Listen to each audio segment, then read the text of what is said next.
Imagine standing in the middle of a scorching desert in what we now call Jordan. The year is roughly 01 AD.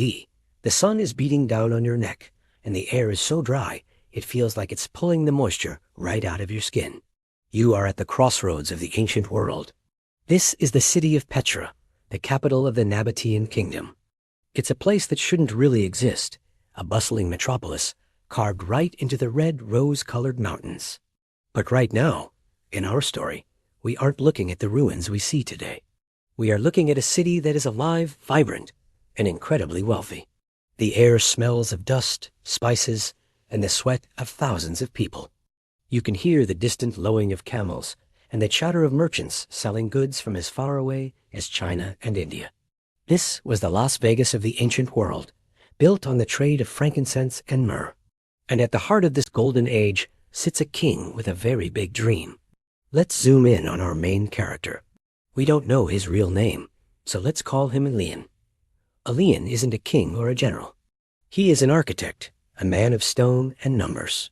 He has rough hands from years of dragging chisels across sandstone, but his mind is as sharp as the tools he uses. He is standing in front of the most powerful man in the region, King Aretas IV. King Aretas is a ruler who knows how to make an entrance. Under his rule, Petra is expanding fast. The city is full of gardens, fountains, and massive monuments. But the king wants something more. He wants a legacy. He wants a tomb that will be so magnificent, so terrifyingly beautiful, that anyone who sees it will know immediately that the Nabataeans are masters of their universe. He points a finger toward a specific spot, a place that makes Elian's stomach drop. The king points at a sheer, solid rock face at the end of the narrow gorge known as the Sick. It towers above the landscape, looming over the valley like a giant red wall. "There," the king says. "Carve my treasury there." Now, pause for a second and try to see this through Elian's eyes. He is looking at a mountain, not a flat plot of land where you can stack bricks one by one. It is a vertical cliff, rising up into the blue sky. The rock face is jagged and uneven. It sits at the end of a winding canyon that is barely wide enough for two camels to walk side by side. This brings us to the massive problem Elian has to solve. In the rest of the world, buildings are made by putting things together. You lay a foundation, you build walls, you put a roof on top. Gravity is your friend because the ground supports you. But here, gravity is the enemy. The Treasury, or Al-Khazneh, as it is known today, stands about 130 feet high. That's roughly the height of a 13-story building. Imagine trying to build a 13-story building, but you aren't allowed to use the ground. You have to start at the top, hanging in the air, and work your way down. Elian walks to the base of the cliff. He places his hand on the cool, rough sandstone. He can feel the vibration of the wind rushing through the canyon. The rock here is mostly red sandstone, but it's not all the same hardness. Some layers are soft enough to scrape away with a fingernail, while others are as hard as iron. If the workers hit a soft spot under a heavy column, the whole thing could collapse. And that's just the material. The location itself is a nightmare. The site is tucked away at the end of that winding canyon, the Sick. The walls of the Sick rise up to 260 feet in some places, creating a shadowy, cool tunnel that opens up suddenly onto this rock face. It is dramatic, yes. It's the perfect reveal. But for a builder, it means there is almost no room to move. There are no wide open spaces to set up a construction yard. There is no flat ground to roll heavy stones in. The only way to get materials to the site is through that narrow, winding crack in the mountain, which is nearly a mile long. How do you bring in massive blocks of stone or tons of timber when you can barely fit a camel through the front door? But the biggest problem is the engineering challenge itself. To carve a building out of solid rock, you have to remove everything that isn't the building. Think about a sculptor making a statue out of a block of clay. They chip away the extra clay to reveal the shape inside. Now, imagine that block of clay is the size of a skyscraper, and the sculptor has to hang from a rope 100 feet in the air to do the chipping. Elian realizes that they cannot build scaffolding from the ground up because the ground is where the debris will fall. If they build a wooden tower against the cliff, the falling rocks would just smash it to pieces. They have to work in mid-air, suspended by ropes, lowering themselves down the cliff face inch by inch. The pressure on Elian is immense. This isn't just an art project. It's a matter of national pride. The Nabataean kingdom makes its money because people trust them. They are the middlemen of the world's most valuable trade. A monument like this proves they are stable, powerful, and blessed by the gods. If Elian fails, if the design looks ugly, or worse, if it collapses and hurts someone, he brings shame to the king. The king wants the treasury to be a mix of Greek and Nabataean styles. He wants tall columns that look like they are holding up a heavy stone roof. He wants intricate carvings of mythical creatures and flowers. He wants statues of the Amazons, the warrior women, standing guard over the entrance. All of this has to be carved with such precision that it looks like it was built by hands, not chipped out of a mountain. Elian stands there in the dust, listening to the wind. He does the math in his head. The facade will be nearly 100 feet wide. At that scale, a tiny mistake of just 1 inch at the top could throw the whole bottom alignment off by several feet. The columns have to be perfectly straight. The arches have to be perfectly curved. And he has to do this with tools made of copper and iron, without lasers, without computers, and without a blueprint that can be easily changed. He looks up at the sky. The sun is beginning to set, casting long purple shadows across the canyon. The rock face is glowing a deep, fiery red. In this light, it doesn't look like a problem. It looks like a challenge. It looks like a canvas waiting for a masterpiece. Elian knows that this project will take decades. He knows that he might not live to see the finished day. He will have to teach young men, apprentices who are just children now, how to see the building inside the rock. He has to pass down his vision to people who haven't even been born yet. This is the weight on his shoulders.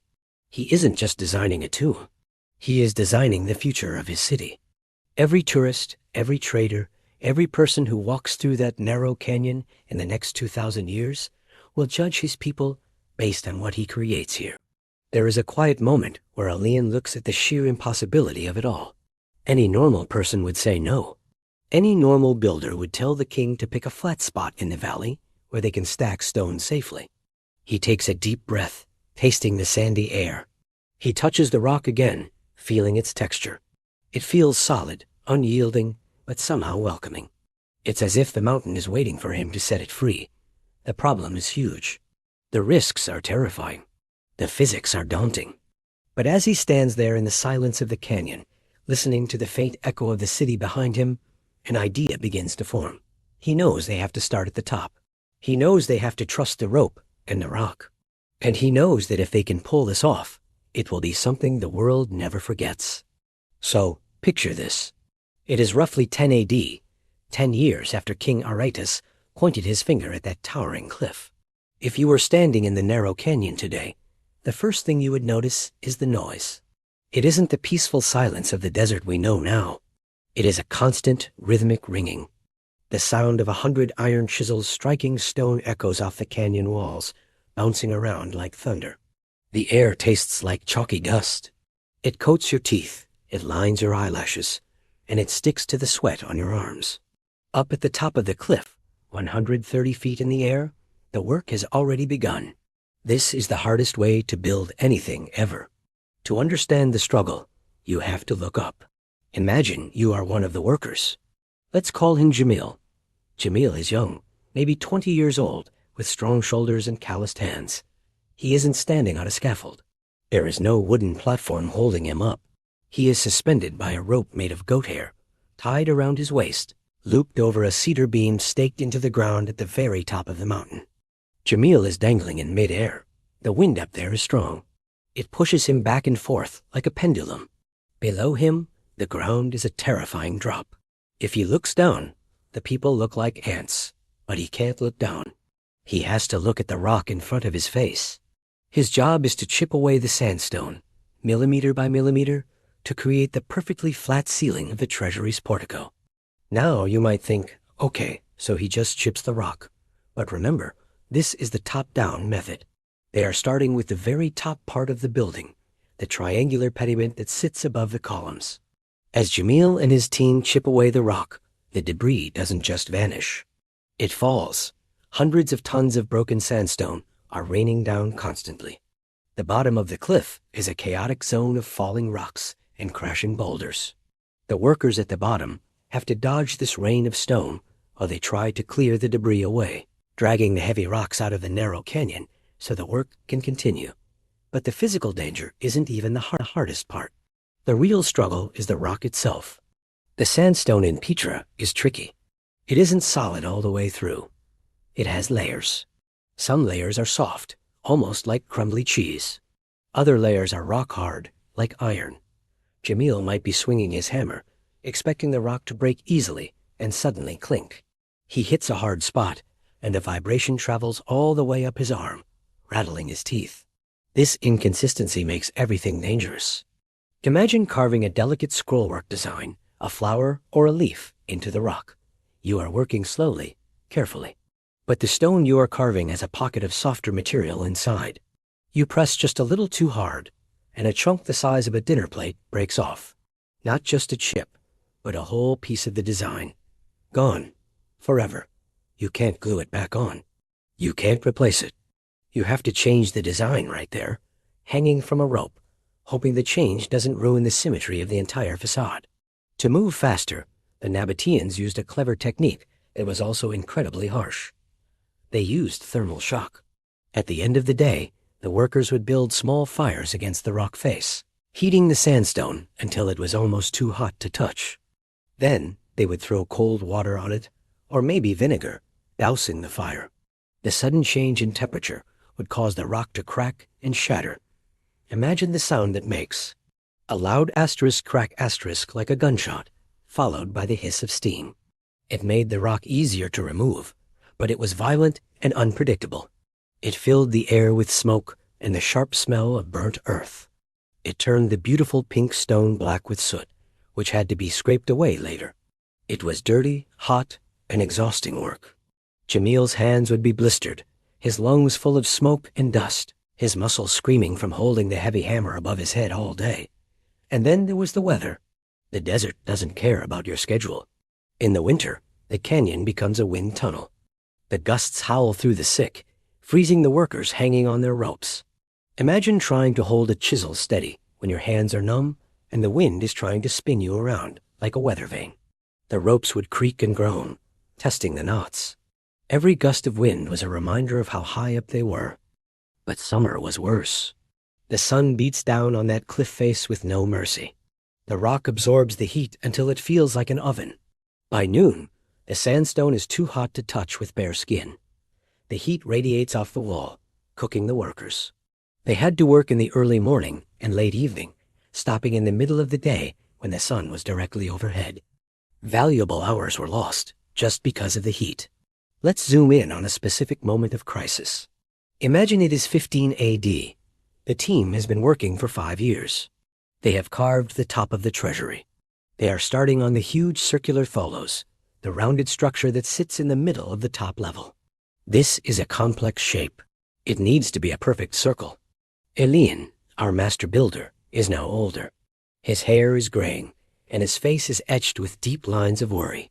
He is standing on a ledge about 50 feet up, shouting instructions over the noise of the hammers. He notices something that makes his heart stop. A crack. Not a surface crack, but a deep fissure running right through the rock where one of the main columns is supposed to stand. The rock layer there is unstable. If they keep carving below it, the weight of the top of the building might cause the column to snap off and fall. It's a disaster. Years of work, millions of pieces of gold and silver spent on wages, all threatened by a single flaw in the mountain. The mood among the workers shifts from determination to fear. The men on the ropes look at each other with wide eyes. They are willing to work hard, but they aren't willing to die for a tomb. Rumors start to spread. Maybe the mountain is angry. Maybe the gods don't want this building here. Elian has a choice. He can tell the king it's impossible. He can move the site, wasting 10 years of work. Or he has to engineer a solution right now, in the middle of the vertical cliff face. He decides to change the plan. Instead of carving the columns as deep into the rock as originally planned, he has to leave a backing of solid rock behind them to act as a spine. It means the columns won't stick out as far. It means the design changes. He has to send a message up to Jamil, and the other carvers to change the angle of their chisels. Think about the communication difficulty. There are no walkie-talkies. Elian has to yell, or send a runner up a goat trail to the top of the cliff, who then shouts down to the men on ropes. Stop! Don't cut that deep. Leave 2 feet of rock. If the message is misunderstood, if Jamil cuts too deep, the column falls. The tension is high enough to cut with a knife. Years roll by. 20 AD, 25 AD. The workers are getting older. The boys who carried water buckets are now men swinging the hammers. The dust never leaves. It is in their food, in their water skins, in their homes. The entire city of Petra is involved in this project. Blacksmiths are working day and night to make new chisels as the old ones wear down against the abrasive stone. Farmers are growing extra food to feed the massive workforce. The psychological toll is heavy. You are carving a masterpiece, but you never see the whole picture. Jamil spends his entire day with his face 6 inches away from a square foot of rock. He knows he is carving a leaf or a piece of a rope design, but he can't step back and see the beautiful building. He just sees the dust and the endless red wall. He has to trust Elian. He has to trust that his little piece fits into the giant puzzle. There were moments of utter exhaustion. Days where the sun was so hot that men passed out on their ropes. Days where the wind was so strong they had to pull everyone up to the top for safety, losing precious time. It felt like they were fighting a war against the mountain, and the mountain was winning. But the human spirit is an amazing thing. In the evenings, when the work stopped, the workers would gather at the base of the cliff. The dust would settle, and the setting sun would turn the rock a brilliant, glowing orange. They would share bread and olives. They would laugh. They would sing songs that echoed through the canyon. There was a camaraderie there, a brotherhood formed by shared struggle. They were doing something impossible, and they were doing it together. They learned to read the stone. They learned to listen to the sound the chisel made. A dull asterisk thud asterisk meant the rock was soft. A sharp asterisk ping asterisk meant it was hard. They learned to feel the vibration in the hammer handle. They became masters of their material, not because they had machines, but because they had spent thousands of hours listening to the rock. The struggle wasn't just about removing stone. It was about maintaining faith. Faith that the king would keep paying them. Faith that the structure wouldn't collapse. Faith that their lives meant something more than just moving dirt.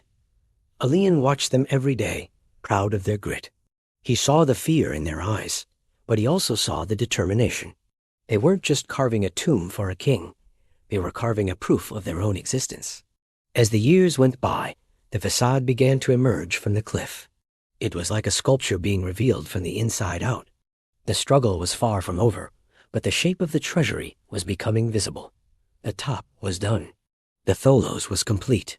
Now they had to descend lower into the dangerous zone of the massive columns, trying to defy gravity one chip at a time.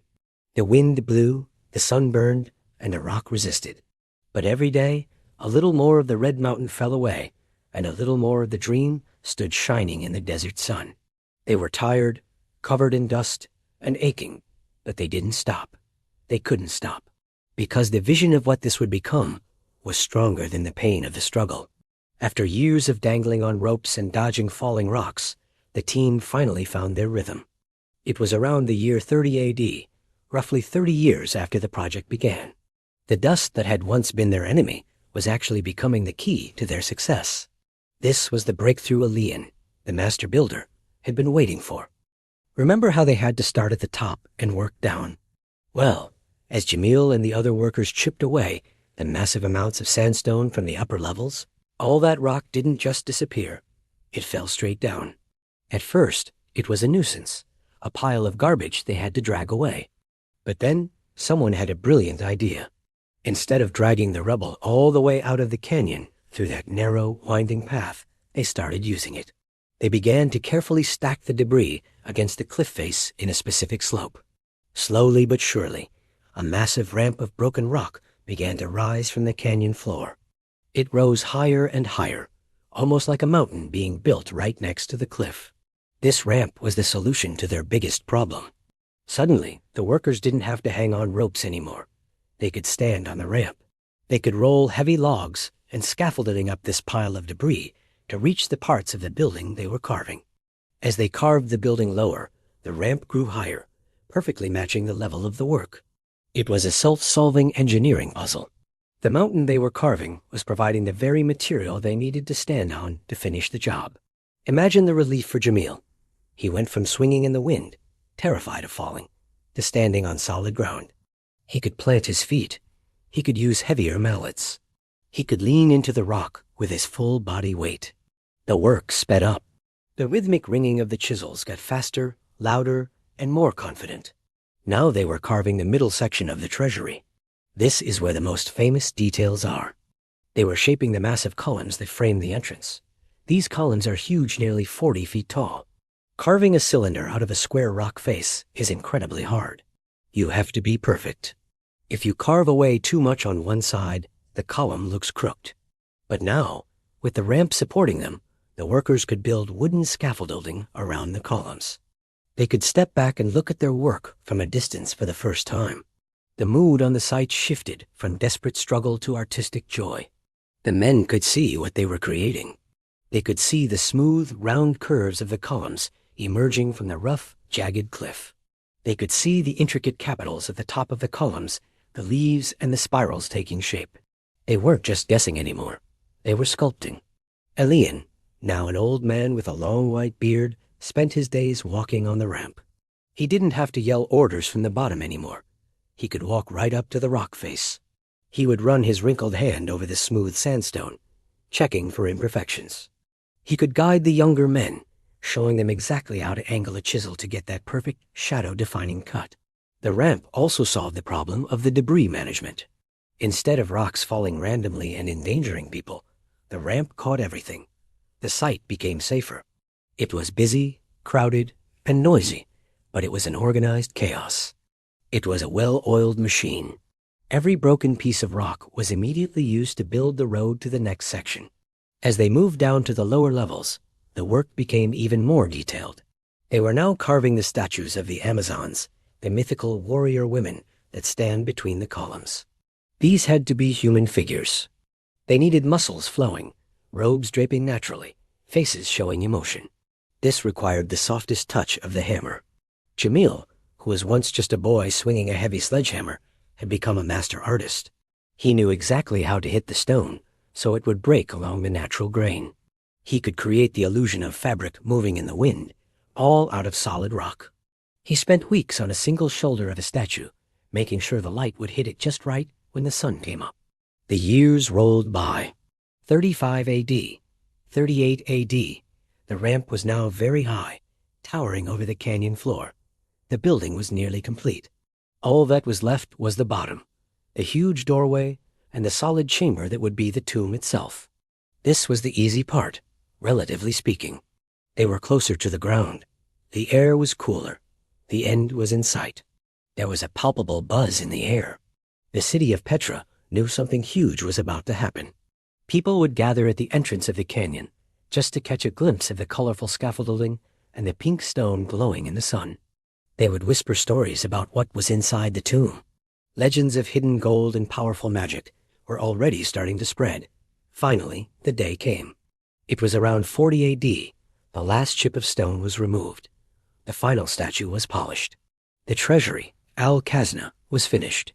It stood there, emerging from the cliff, not built on top of the land, but born out of it.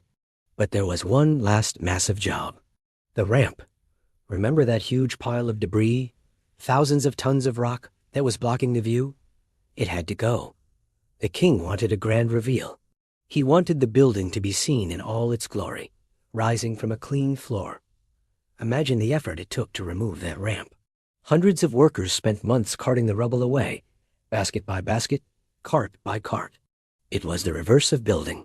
They were lowering the floor of the canyon, peeling back the layers of history to expose the masterpiece.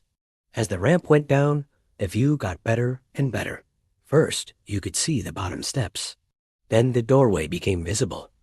Then the full height of the columns was revealed.